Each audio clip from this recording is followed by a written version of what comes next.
वित्त मंत्री निर्मला सीतारमण ने संसद में आज यानी 1 फरवरी को आम बजट पेश किया। इस साल का बजट कैसा रहा और आम लोगों के लिए कितना फायदेमंद होगा ये सवाल हर किसी के मन में उठ रहा होगा। बजट 2021-22 में मोदी सरकार ने स्वास्थ्य, कृषि, टैक्स, शिक्षा से जुड़े तमाम सेक्टरों पर कुछ बड़े घोषणाएं की हैं। मगर मिडिल क्लास के लोगों को बड़ा झटका लगा है तो वहीं बुजुर्गों को राहत मिली है। और जबकि टैक्स पेयर को उम्मीद थी कि टैक्स सुधार की दिशा में सरकार कुछ कदम उठाएगी, लेकिन ऐसा नहीं हुआ। टैक्स स्लैब में कोई बदलाव नहीं हुआ है। वहीं वित्त मंत्री निर्मला सीतारमण ने अपने बजट भाषण में बड़ा ऐलान करते हुए कहा कि उनकी सरकार 2022 तक किसानों की आय दोगुनी करने पर कायम है। साथ ही स्वास्थ्य क्षेत्र में इस बार 137% बजट में इजाफा हुआ है। इसके अलावा सीतारमण ने कहा है कि भारत में अभी 2 वैक्सीन है और जल्द ही 2 और लॉन्च होगी। ऐसे में आइए जानते हैं कि बजट में मोदी सरकार के 10 बड़े ऐलान क्या क्या हैं।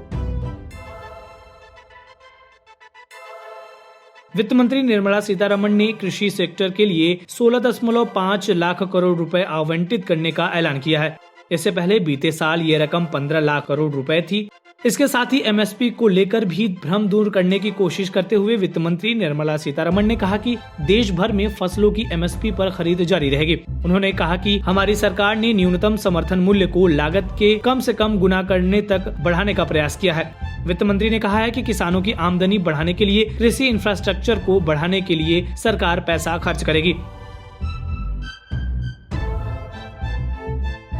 वित्त मंत्री निर्मला सीतारमण ने कहा है कि छोटे करदाताओं को लाभ देने के लिए सरकार ने कई सारे सुधार किए हैं। प्रत्यक्ष कर में सरकार ने सुधार का फैसला किया है। वहीं 75 साल से अधिक उम्र के लोगों का यदि सिर्फ पेंशन इनकम का स्रोत है तो टैक्स नहीं भरने होंगे।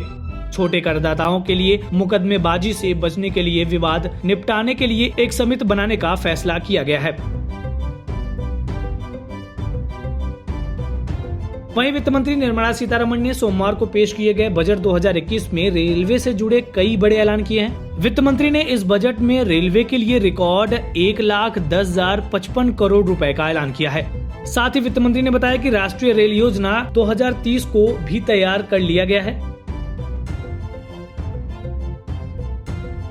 वहीं इस बार 137% बढ़ोतरी के साथ कुल हेल्थ बजट 2,32,000 करोड़ रुपए का होगा। पिछली बार 92,000 करोड़ का था। 2021-22 के लिए आम बजट प्रस्तुत करते हुए निर्मला सीतारमण ने कहा है कि 2021-22 के लिए कोविड-19 के टीकों के वास्ते 35,000 करोड़ रुपए का प्रावधान रखा गया है। बजट में शिक्षा के क्षेत्र में भी बड़े ऐलान किए गए हैं। वित्त मंत्री ने 100 नए स्कूल खोलने का ऐलान किया है तो वहीं NGO की मदद से पूर्व घोषित उच्च शिक्षा कमीशन बनाने की भी बात कही गई है और लेह में केंद्रीय विश्वविद्यालय बनाने का भी ऐलान किया गया है।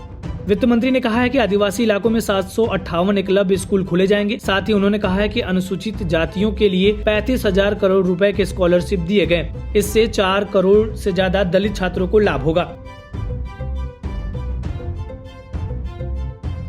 वहीं अन्य बड़े ऐलानों की बात करें तो चुनिंदा पार्ट्स पर ड्यूटी बढ़ी है। 20 साल पुराने निजी वाहन स्क्रैप होंगे। साथ ही 15 साल पुराने कॉमर्शियल वाहन स्क्रैप होंगे। इसके साथ ही सस्ते हाउसिंग प्रोजेक्ट अब 1 और साल 31 मार्च 2022 तक टैक्स हॉलिडे का फायदा उठा सकते हैं। अफोर्डेबल हाउस खरीदने के लिए लोन पर 1.5 लाख रुपए की छूट का फायदा 31 मार्च 2022 तक जारी रहेगा।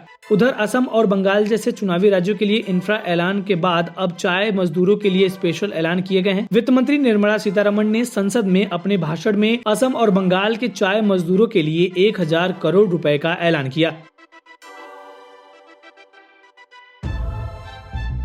वहीं सरकार के इस बजट से मोबाइल खरीदने की चाह रखने वालों को बड़ा झटका लगा है। वित्त मंत्री निर्मला सीतारमण ने मोबाइल उपकरण पर कस्टम ड्यूटी को बढ़ाने का ऐलान किया है। उन्होंने कहा है कि मोबाइल उपकरण पर अब कस्टम ड्यूटी 2.5% तक लगेगा। वहीं कॉपर और स्टील में कस्टम ड्यूटी को घटाया गया है। इतना ही नहीं, सोना चांदी भी कस्टम ड्यूटी को घटाया गया है। इसका मतलब है कि अब सोना चांदी सस्ता होगा और मोबाइल महंगा। वित्त मंत्री निर्मला सीतारमण ने पेट्रोल पर 2.50 रुपए और डीजल पर 4 रुपए का कृषि सेस लगाने का ऐलान किया गया है। हालांकि ऐसा कहा जा रहा है कि इसका असर उपभोक्ताओं पर नहीं पड़ेगा। इस वीडियो में फिलहाल इतना ही। आप अपने सवाल और सुझाव हमें कमेंट्स करके बताइए। बाकी देश और दुनिया की ताज़ा तरीन खबरों की अपडेट्स के लिए हमारे चैनल लोकमत हिंदी को सब्सक्राइब कर लीजिए। अगर आप ये वीडियो फेसबुक पर देख रहे हैं तो हमारे पेज को लाइक और फॉलो कर लीजिए।